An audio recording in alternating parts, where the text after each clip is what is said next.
لا إله إلا الله محمد رسول الله عليه صلاة الله وآله والأحبة. Assalamualaikum warahmatullahi wabarakatuh. Kali ini kita akan berkisah mengenai sahabat Nabi yang mulia. Siapa lagi kalau bukan Zaid bin Thabit al-Ansari.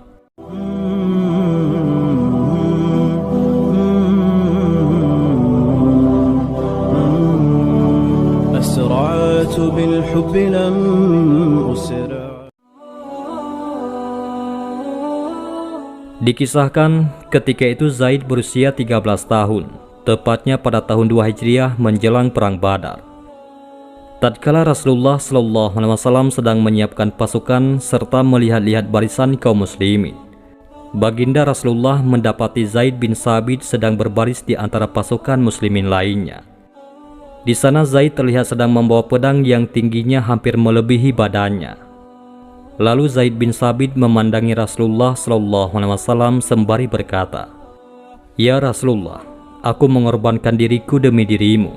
Izinkan aku berangkat bersamamu. Aku ingin berjihad melawan musuh Allah di bawah panji-panjimu." Nabi pun tersenyum kagum melihat semangatnya Zaid bin Thabit. Setelah itu Rasulullah SAW membelainya dengan penuh kasih sayang. Kemudian baginda Nabi memerintahkan Zaid bin Thabit untuk pulang karena dia masih anak-anak yang baru berusia 13 tahun. Zaid bin Thabit al-Ansari pulang dalam keadaan sedih karena tidak bisa mengikuti Rasulullah dalam perang Badar. Begitu juga dengan ibunya.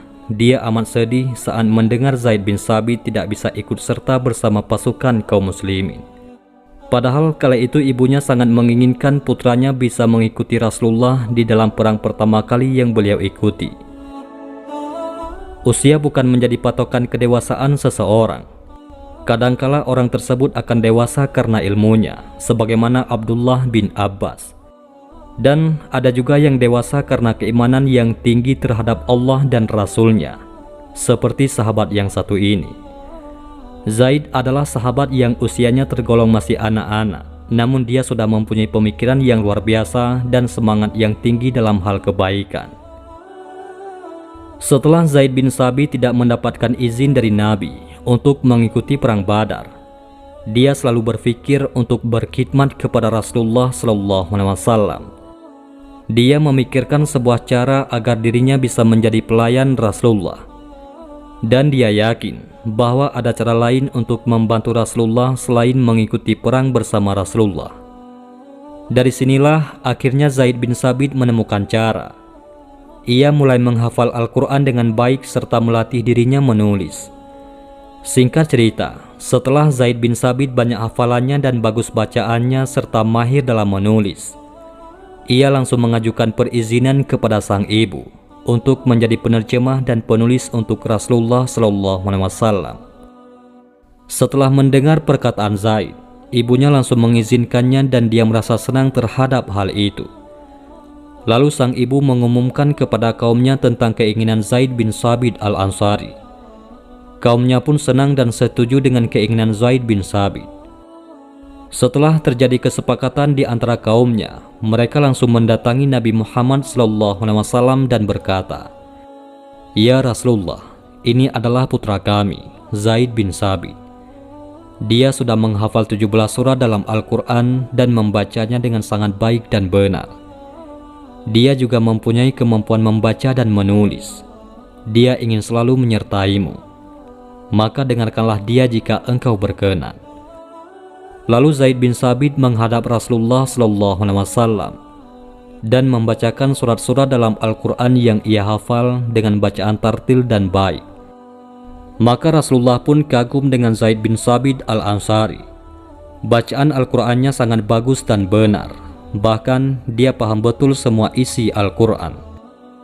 Tanpa ragu-ragu, Rasulullah SAW langsung mengangkat dia sebagai penulis wahyu dan penerjemah untuk beliau SAW.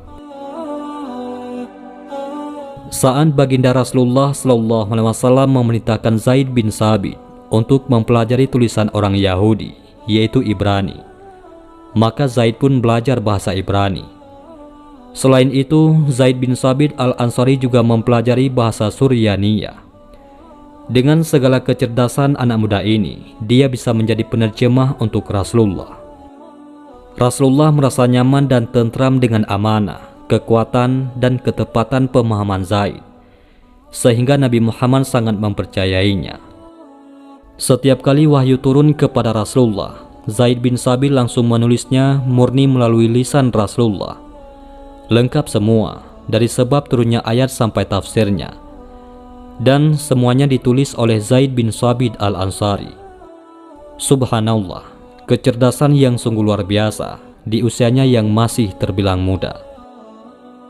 Setelah sekian lama bersama Rasulullah, Zaid bin Sabit al-Ansari menjadi seorang ahli dalam bidang Al-Quran, karena dia tahu segalanya isi Al-Quran. Sehingga jika para sahabat sedang dilanda suatu perkara yang rumit, mereka langsung bermusyawarah. Dan di dalam majelis musyawarah itu ada Zaid bin Sabit. Dan para sahabat menyerahkan urusan tersebut kepada Zaid bin Sabit. Di saat Rasulullah SAW kembali ke hadirat Allah, orang-orang Muhajirin dan Ansar meributkan soal khilafah pengganti Nabi. Muhajirin merasa bahwa kekhalifahan berhak atas mereka. Begitu juga dengan orang Ansar, masing-masing mereka merasa berhak untuk menjadi khalifah. Seketika Zaid bin Sabit langsung memutuskan dengan ilmunya yang luar biasa. Dengan kecerdasan dan lisannya yang fasih, dia berkata, "Sesungguhnya Rasulullah dari kalangan Muhajirin, maka yang berhak atas kekhalifahan sesudahnya adalah orang Muhajirin juga. Sedangkan kami adalah orang Ansar, yaitu penolong bagi khalifah sesudahnya dan pendukung di atas kebenaran." Masya Allah, sungguh kebijaksanaannya yang luar biasa serta kalimat fasih dari seorang Zaid bin Sabit. Setelah mendengar perkataan Zaid ini, semua orang langsung berlapang dada dan menerima apa yang ia katakan. Tiba-tiba Zaid bin Sabit menarik tangan Abu Bakar dan berkata, "Ini adalah khalifah kalian, baiatlah ia." Begitulah cara Zaid bin Sabit memutuskan perkara yang rumit. Bahkan para khulafa sesudah Rasulullah selalu meminta pendapatnya di saat ada perkara yang sulit. Itu semua dikarenakan kedekatan Zaid bin Sabit al-Ansari dengan Rasulullah saat masih hidup, dan pemahamannya yang baik terhadap isi Al-Quran. Di masa kekhalifahan Umar bin Khattab, Sayyidina Umar pernah berkata, "Jika kalian ingin tahu tentang Al-Quran, maka datangilah Zaid bin Sabit al-Ansari. Dan jika kalian ingin tahu tentang fikih, maka datanglah kepada Mu'az bin Jabal, karena dialah ahlinya. Dan jika kalian ingin tahu tentang harta, maka datanglah kepada aku, karena Allah menjadikanku sebagai pembagi dan pengurusnya." Sejak itu semua orang berbondong-bondong datang kepada Zaid bin Sabit al-Ansari untuk mengambil ilmunya. Para penuntut ilmu sangat memuliakannya dan sangat menghormatinya. Dikisahkan bahwa saat Zaid bin Sabit al-Ansari hendak mengendarai kuda, datanglah Abdullah bin Abbas. Lalu ia memegang tali pelananya untuk Zaid bin Sabit. Zaid berkata, "Biarkanlah wahai sepupu Rasulullah."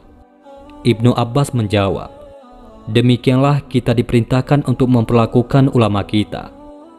Zaid berkata, "Ulurkan tanganmu."